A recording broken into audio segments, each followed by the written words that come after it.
एक छोटे से गांव में एक सुनील नाम का एक व्यक्ति रहता था। सुनील पेशे से लकड़हार था।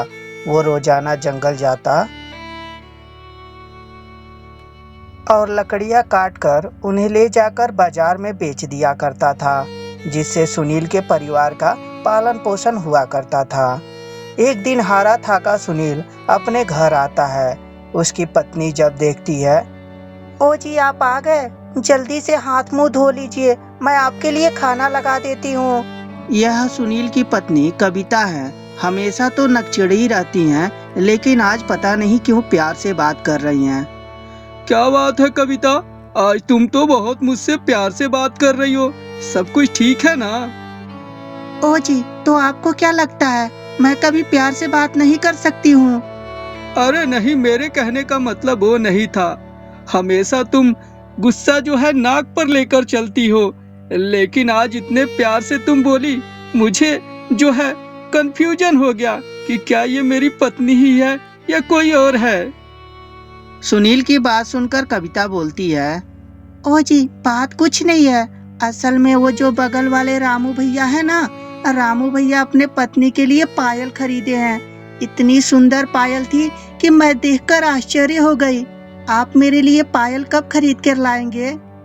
सुनील को समझ में आ गया कि आज कविता इतना प्यार से क्यों बोल रही थी, और तभी सुनील बोलता है, कविता तुम्हें तो पता ही है कि लकड़ियां बेचकर उतने पैसे नहीं मिलते जिससे मैं तुम्हारे लिए गहने बनवा सकूं। लेकिन तुम चिंता मत करो, आने वाले समय में मैं जरूर तुम्हारे लिए पायल बनवा दूंगा। अच्छा, तो आपके कहने का मतलब है कि मुझे भूख आज लगी है और खाना मुझे बरसों बाद देंगे। मैं नहीं जानती हूँ, कल मेरे लिए पायल लेकर आइएगा। अगर जो पायल नहीं लेके आए तो घर में भी मत आइएगा। आखिरकार कविता ने अपना रंग दिखा ही दिया। ठीक है, अब तो मेरे लिए खाना लेते आओ। खाना? वो भी मैं लेके आऊँ? आप जब तक पायल नहीं लेके आएंगे तब तक इस घर में खाना भी आपको नहीं मिलेगा।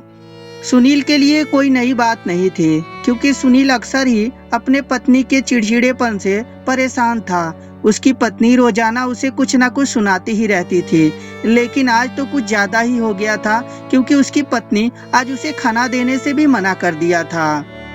हर दिन की तरह आज भी सुनील अपनी कुल्हाड़ी लेकर जंगल में निकल जाता है लकड़ियां काटने के लिए।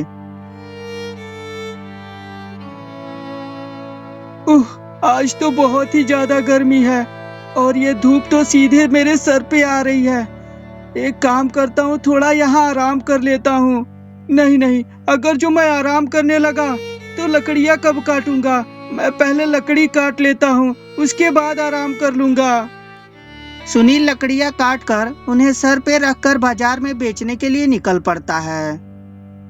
शाम को जब सुनील अपने घर पहुंचता है तो उसकी पत्नी देखकर बोलती है, क्या हुआ सुनील, आज तुम मेरे लिए पायल खरीद कर लेकर आए हो कि नहीं?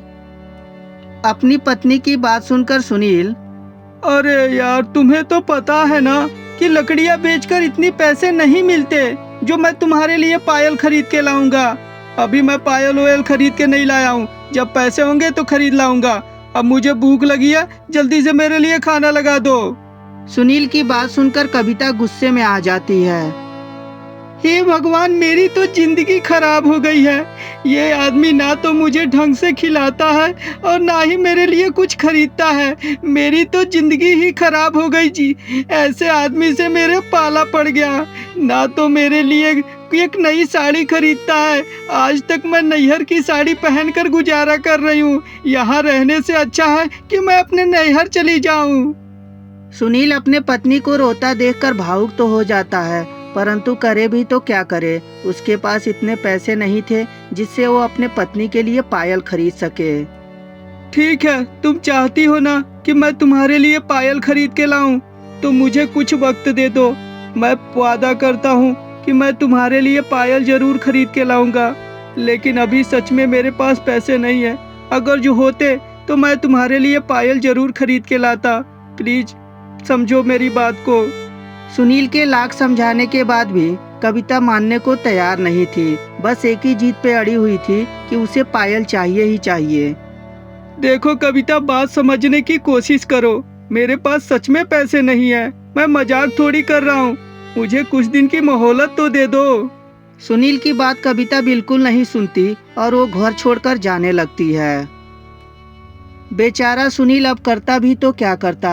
अपनी पत्नी को लाख समझाने के बाद भी उसकी पत्नी नहीं मानी।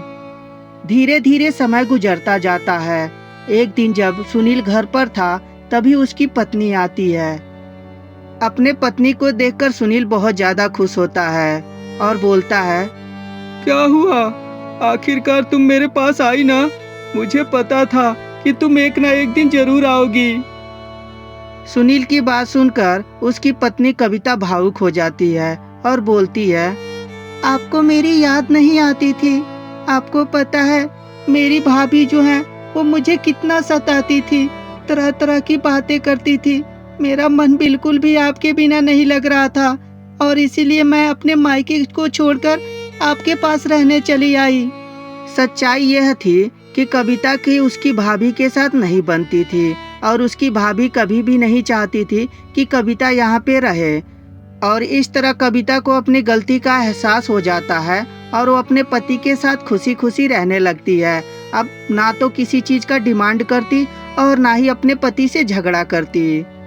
तो मेरे प्यारे दोस्त, आपको ये वीडियो पसंद आया हो तो प्लीज चैनल को लाइक कर दें और सब्सक्राइब भी कर दें। और हाँ, वीडियो को शेयर करना ना भूलें। मेरे दोस्त, आप सभी से रिक्वेस्ट है कि आप मेरे वीडियो को शेयर जरूर किया करिए और शेयर ना किया करिए तो कोई बात नहीं, कम से कम लाइक करके कमेंट तो कर दिया करिए। धन्यवाद दोस्त।